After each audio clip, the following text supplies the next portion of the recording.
Gracias Santa Marta, gracias Magdalena, gracias a las mujeres, a los pueblos ancestrales. Gracias a mi compañero y amigo Camilo Romero por este gesto de coherencia, de humildad y de generosidad en un momento en que lo requiere el país. Requerimos gestos de grandeza, no de mezquindad.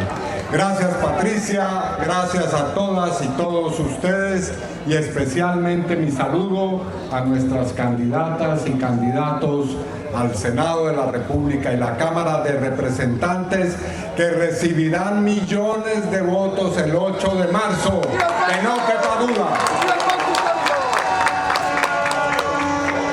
He preparado unas cuantas palabras en el sentido de lo que ya escuchamos.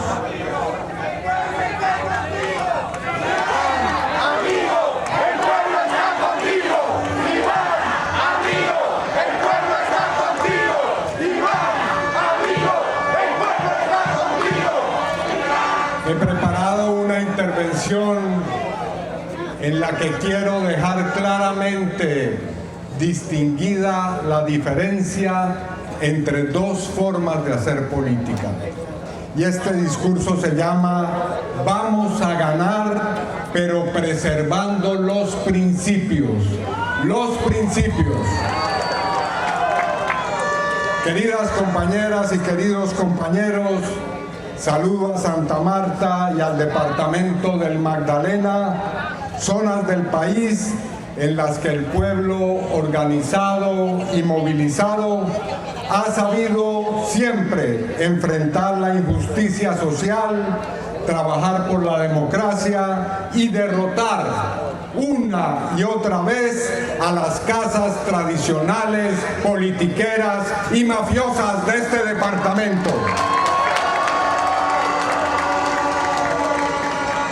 Aquí las fuerzas progresistas han sabido unificarse y buscar el camino para lograr la victoria en el pasado.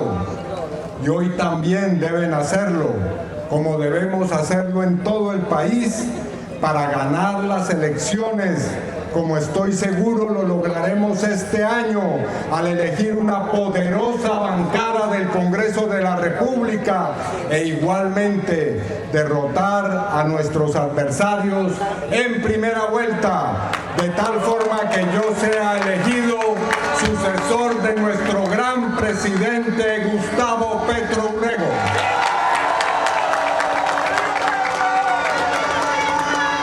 Como ustedes lo saben, en las últimas horas y días y semanas y meses han venido consumando un intento por golpear y debilitar la participación del pacto histórico en el actual proceso electoral. La extrema derecha y su jefe, Álvaro Uribe Vélez, han hecho hasta lo imposible. Han hecho hasta lo imposible para evitar que el pacto histórico avance y se consolide. Se ha buscado, ustedes saben, impedir que nos conformáramos en fuerza política. Se ha intentado evitar que hiciéramos la consulta del 26 de octubre del 2025.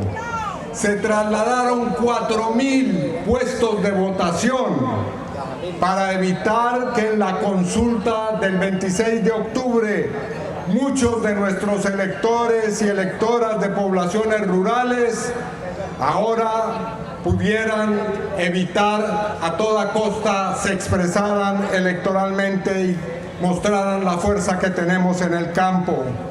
Se intentó además por todos los medios que no votara nuestra colombianidad en el exterior. Y por último, ahora se intenta que yo no participe en el proceso electoral. Se revoca mi inscripción para que participara el 8 de octubre en la consulta y quieren acabar el 8 de marzo, en nuestra consulta, y quieren revocar 15 listas departamentales a las cámaras de representantes. Y como si todo eso fuera poco, se diseñó un plan para que nuestro presidente Gustavo Petro fuera atacado desde Estados Unidos.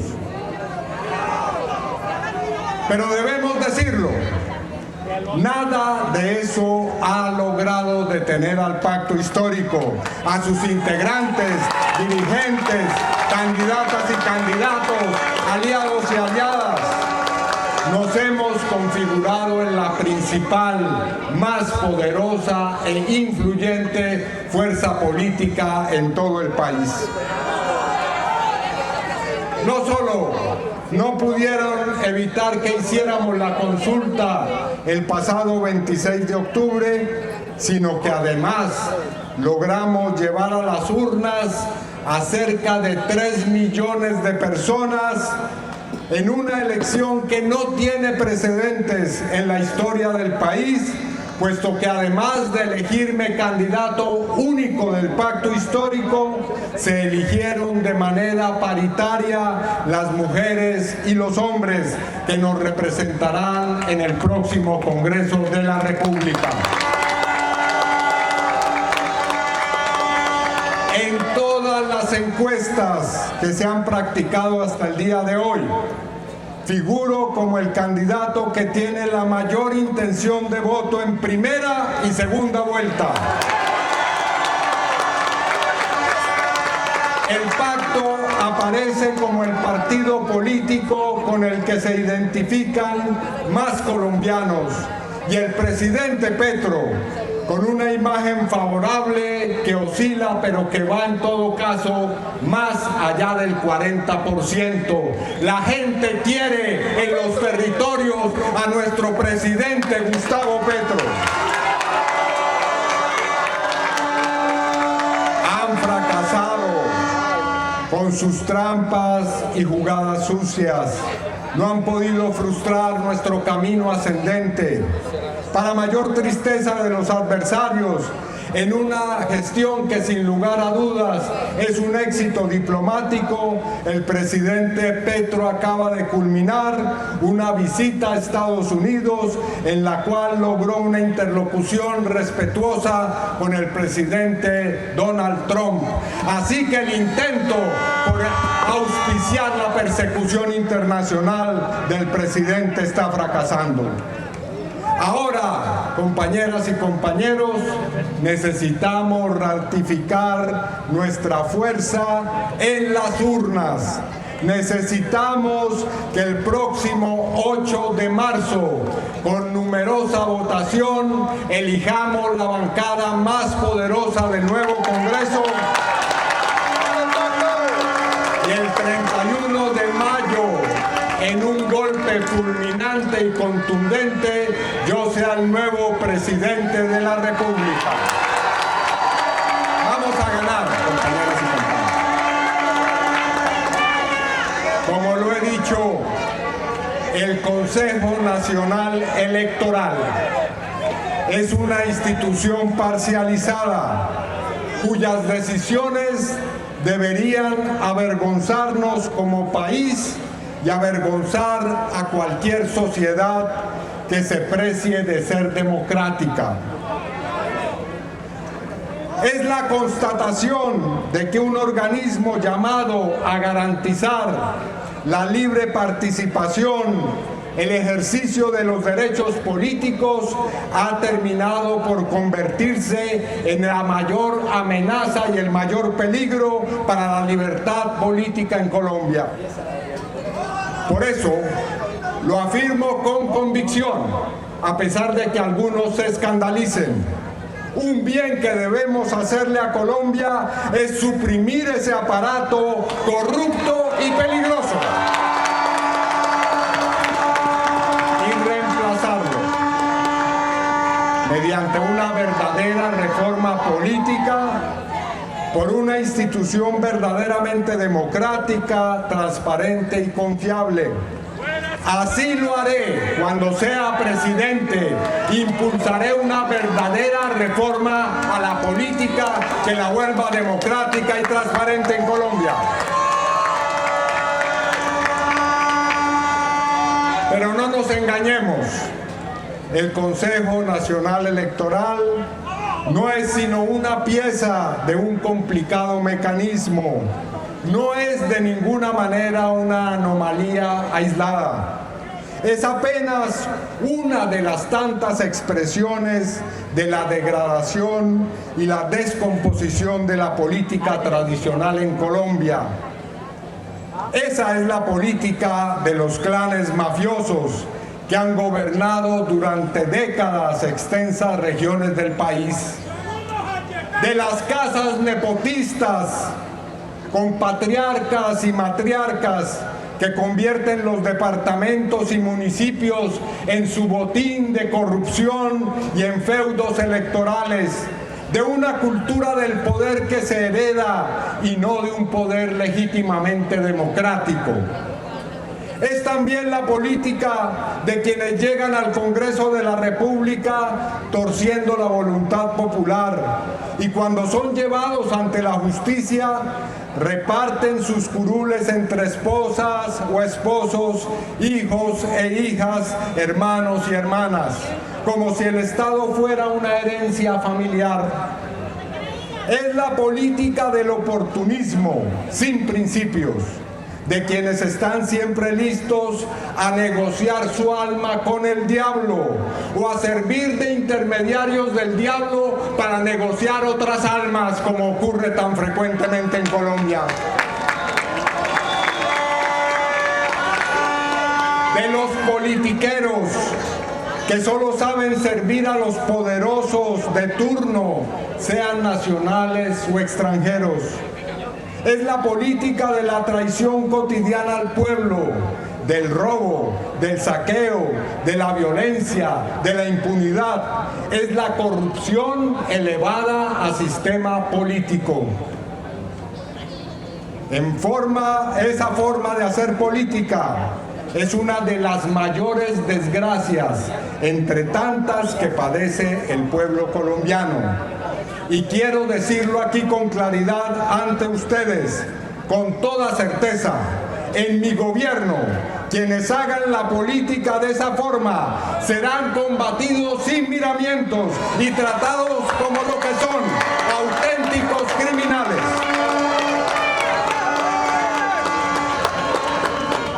¿Sí?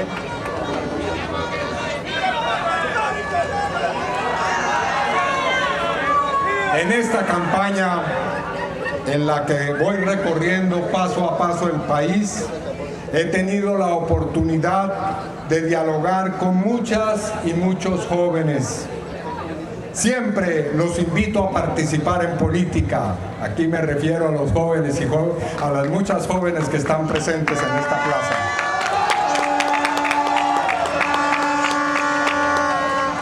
Porque considero que participar en los asuntos colectivos es una dimensión esencial de la vida humana, una vía para servir a los demás y para construir país. La política, cuando es auténtica, tiene la capacidad de enfrentar los grandes problemas de la humanidad. Encierra siempre la esperanza de encontrar caminos comunes, de actuar de manera solidaria, de poner en juego nuestras capacidades, nuestros recursos y nuestros talentos al servicio del bien común. Por eso es fundamental que las y los jóvenes se acerquen temprano a la política, que aprendan a ejercerla con coherencia y que la valoren como una dimensión central de su proyecto de vida. Pero también debo decirlo con franqueza, cuando hablo con la juventud, con los muchachos y las muchachas, escucho un profundo escepticismo. Me preguntan, ¿cómo voy a participar en política cuando lo que vemos todos los días es corrupción, abuso de poder, fraude, mentira y saqueo? Y tienen razón. Tienen razón las y los jóvenes. Ese escepticismo no nace del desinterés, sino de la experiencia. En la era del neoliberalismo, la política se convirtió en un negocio, en tráfico de influencias, en mercado de favores, en instrumento de enriquecimiento personal y de dominación social. Esa es la mala política. La política mafiosa, oportunista del espectáculo, la política que dejó de ser herramienta de emancipación de los pueblos y se convirtió en una amenaza para la sociedad. En Colombia la conocemos bien y la seguimos padeciendo, y por eso la vamos a derrotar y la vamos a cambiar de raíz.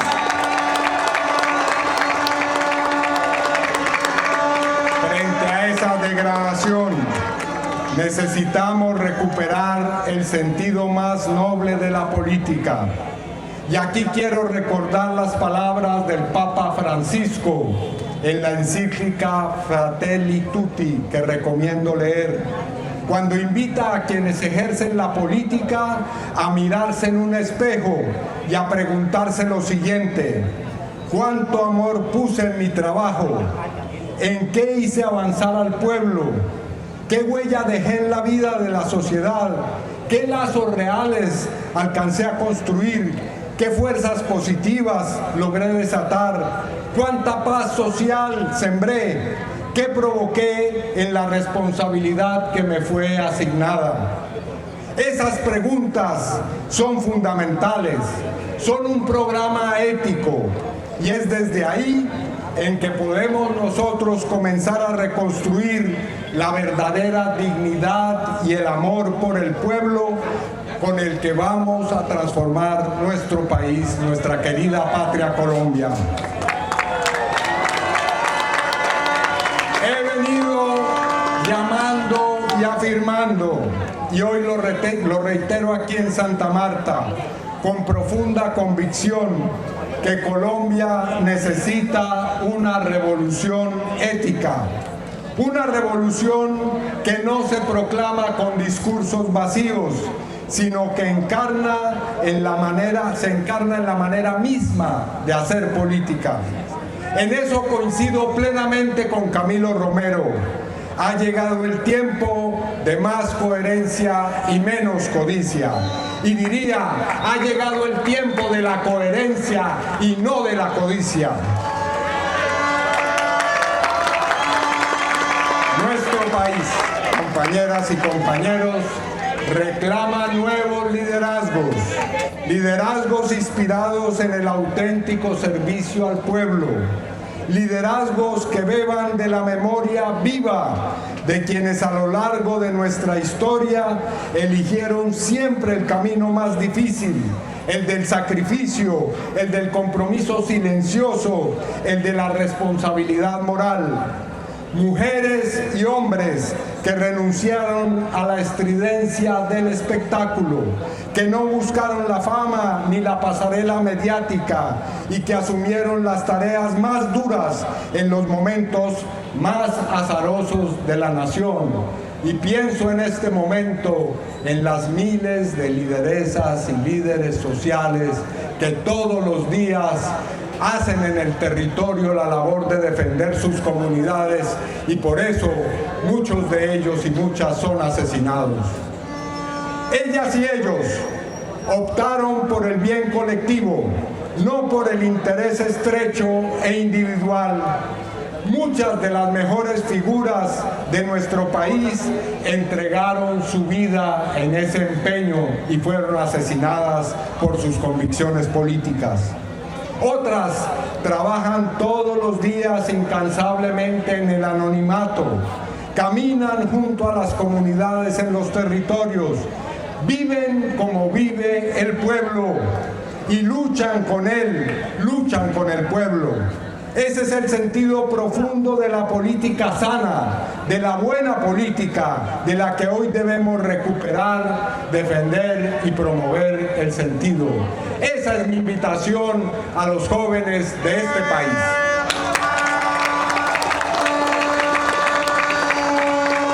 Es desde ese espíritu, el de una política anticorrupción, el de una política de servicio, que debemos formar a nuestra juventud, y al mismo tiempo que debemos dejarnos formar por la juventud, por su energía transformadora, por su capacidad de cuestionar las viejas prácticas anacrónicas y decrépitas que tanto daño le hacen a Colombia, como ver, por ejemplo, la imagen de expresidentes intentando complotarse contra nuestro presidente, que sí representa a la juventud, el compañero Gustavo Petro.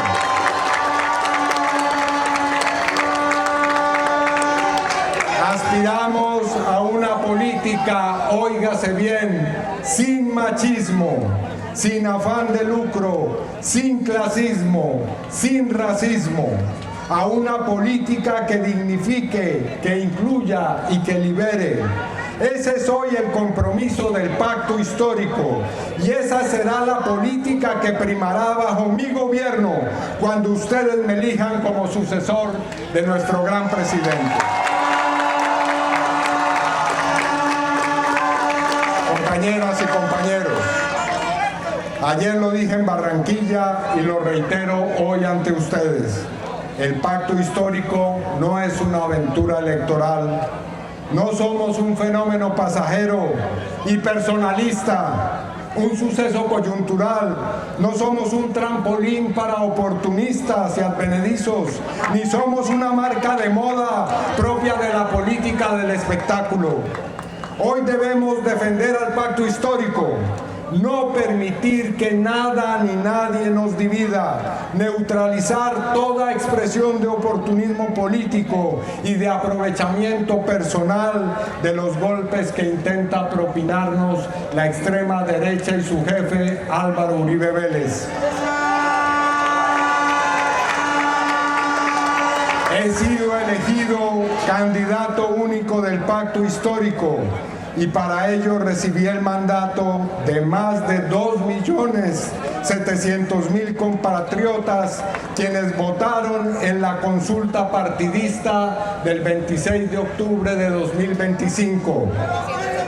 La votación a Congreso es crucial, no lo olviden. No tendré la máxima gobernabilidad si no cuento con una sólida bancada en el Senado y en la Cámara, que avancen las reformas sociales que requerimos profundizar hoy. Les hago la invitación a que el 8 de marzo elijamos esa bancada numerosa, pluralista, incluyente en el Senado y en la Cámara de Representantes. A que los votos que iban a depositar por mí en la consulta del 8 de marzo, a la cual me impidieron llegar, los depositen, además de los que ya van a depositar por nuestras candidatas, para ellos y ellas en nuestras únicas listas al Congreso. Y los llamo, por supuesto, de eso se trata esta campaña, a elegirme en primera vuelta de manera contundente y fulminante. A que le demostremos a nuestros adversarios y a la extrema derecha que a nuestro pueblo no podrán vencerlo con trampas electorales. Los invito a que triunfemos. Y les digo por último lo siguiente. Toda mi vida he practicado la política con principios éticos. Hoy no voy a plegarme al oportunismo ni a traicionar el mandato popular para parecer más simpático en los círculos de poder colombiano. Voy a ganar y vamos a ganar, pero preservando nuestros principios.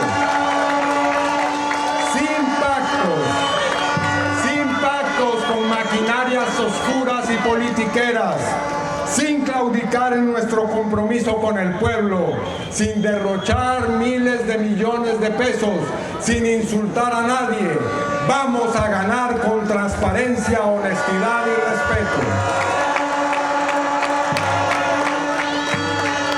Me dicen que el presidente Petro ha anunciado que que no va a votar en la consulta del 8 de mayo.